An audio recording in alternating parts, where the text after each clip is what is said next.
Qoşdum. Deməli dostlar, ikinci aldığımız məhsul isə Apple Watch Series 2-dir. Apple Watch Series 2-nin Series 1-dən fərqi və s. kimi qarşılaşdırmanı isə ikinci videoda mən yenə sizə təqdim edəcəm. Bu videoda isə bunun qutu açılışını mən sizə təqdim edirəm. Demək istəyirəm ki, belə baxanda yaxşı məhsuldur. Mən bundan əvvəl Apple Watch Series 1 işlədirdim. Fərqləri qarşılaşdırılması və digər şeylərə baxanda məsləhətli maldır. Qutu açılışını gəlin eləyək. Əslində o qədər də belə böyük qutu açılışı yoxdur bunun. Sadəcə qutunu açırsınız. Əslində demək olar Apple-ın bütün məhsulları belədir. Yəni sadəcə qutu açılan kimi məhsul simple qurulan bir şeydir də. Çox da belə nə bilim qutunun arxasını qaldır, arxasına bir şey çıxacaq. Belə şeylər yoxdur.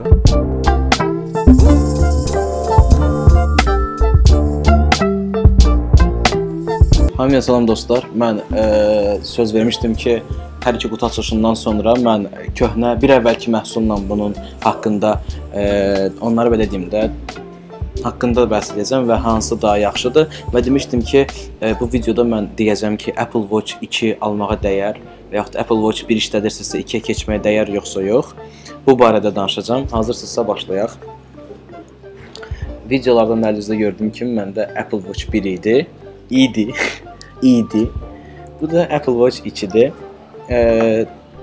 Fərqi nədir? Nəyə görə Apple Watch 2 və s. Gəlin başlayaq. Birinci, dizayn. Dizaynda fərq varmı? Dizaynda fərq daxildə yox, xaricdən görünür. Necə? Yəni, yeni çıxan Apple Watch 2 seriyalarında iki növ arxada, deməli, iki növ arxa olur.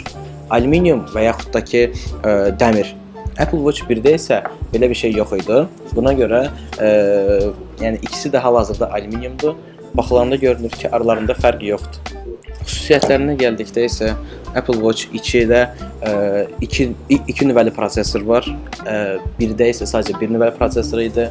Apple Watch 2 suya 50 metrə qədər dayanıqlıdır. 50 metrə qədər. Amma Apple Watch 1 sadəcə iPhone 7-də necə dedilər ki, sadəcə suya dayanıqlıdır. Eyni şey deyiblər. Yəni, əlinizi yuyursunuzsa, yəni əlinizi suya salmaq da yox. Əlinizi yuyursunuzsa, əlinizdə yəni su damcısı olsa işləyəcək. Sadəcə bunu demişdilər. Daha sonra daha sürətlidir. Mən indi hal-hazırda hər ikisini qoşacağam və hər ikisinin qoşma sürətini görəcəyik. Deməli, indi yoxlayırıq Apple Watch 2 və Apple Watch 1.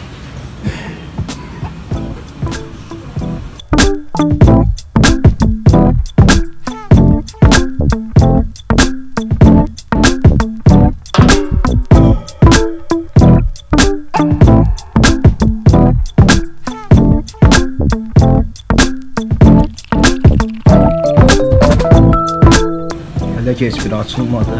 Çox maraqlıdır, niyə?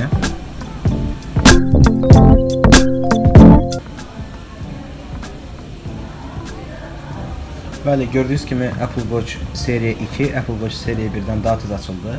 Apple Watch Series 2-nin daha gec açılmasının səbəbi bundan ibarət idi ki, ilk dəfə də qoşulurdu.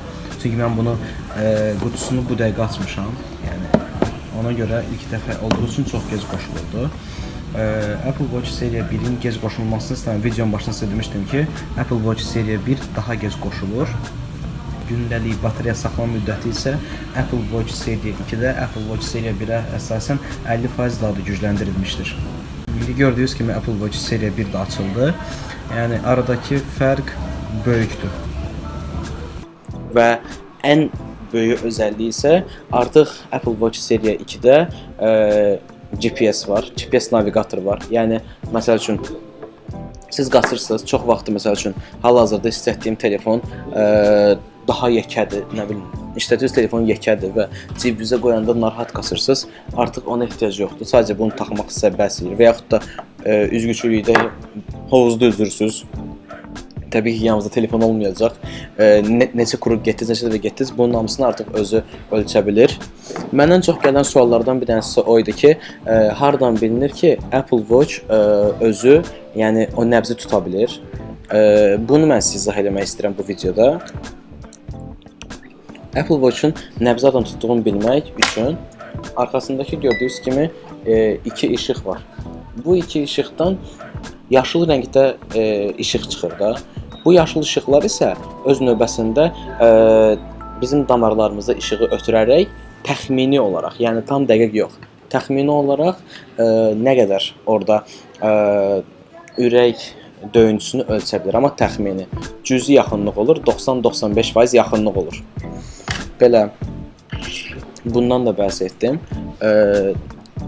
Apple Watch Series 2-də yeni özəlliyi var. Yeni özəlliyi isə Nike Edition olmasıdır. Nike Edition var. Bir də ki Hermes Plus, Hermes var. Hermes sadəcə bildiyiniz kimi məşhur, yəni game brendi Hermesin xüsusi çıxartdığı kəmərlərdir. Nike-da isə üstünlüklərdə bəzi Nike Plus applicationları var. Sadəcə bundan ibarətdir. Və kəməri isə Nike-ın özünün hazırladığı xüsusi kəmərlər olur. Qiymət baxımından onlar biraz da fərqlidir, biraz daha bahadır. Mənim aldığım seçkilərində ən ucuz, sadə Space Gray bir dənə Apple Watch Series 2-dir. Bundan əvvəl də mən eləmişdim. Təbii ki, Apple Watch-un daha bahalıları da var. Ümumiyyətlə, iPhone işlədirsinizsə, işlədəcəyiniz ən rahat saat Apple Watch-dur. Çünki birincisi öz sistemidir, yəni öz əməliyyat sistemidir. Rahatlıqla inteqrasiya edə bilirsiniz musiqilərə və s. Buna görə ən məsləhətlisi Apple Watch-dur, yəni Apple işlədirsinizsə. Amma belə bir şey deyim, Apple Watch Series 2-yə keçməyə dəyərmi? Apple Watch Series 2 nəyə görə birdən yaxşıdır, üstünlüklər nələrdir? Yenə deyirəm, məsəl üçün, onsuz da Apple-ın yazdığı, yəni əməliyyat sistemində istər-istəməz donmalar daha az olur, nəinki digər əməliyyat sistemləri. Amma burada belə bir məsələ var ki, Apple Watch Series 1 bəzən donurdu, Series 2-də isə heç bir donma deyilənə görə yoxdur. Özümüz də bunun şahidi ola bilərik. Mən özüm şəxsən Apple Watch Series 2-nin funksiyalarını bəyəndiyim üçün, ən çox da navigatorunu bəyəndiyim üçün mən özüm də Apple Watch Series 2-yə keçdim. Və sizə də keçməyi, əgər cibiniz qane edirsə, keçməyi və yaxud da Apple Watch Series 1 almağı məsləhət görürəm. Çünki bu işdə yəni adamı çox rahatlaşdırır. Məsəl üçün, hər hansı bir iş görürsünüz və yaxud da ən çox sərf edir maşın sürən şəxslərə. Çünki telefona baxmaq bilirsiniz ki, qanunvericiliyə əsasən doğru deyil, yəni telefon işlətmək doğru deyil. Amma Apple Watch-la siz rahatlıqla danışa bilirsiniz.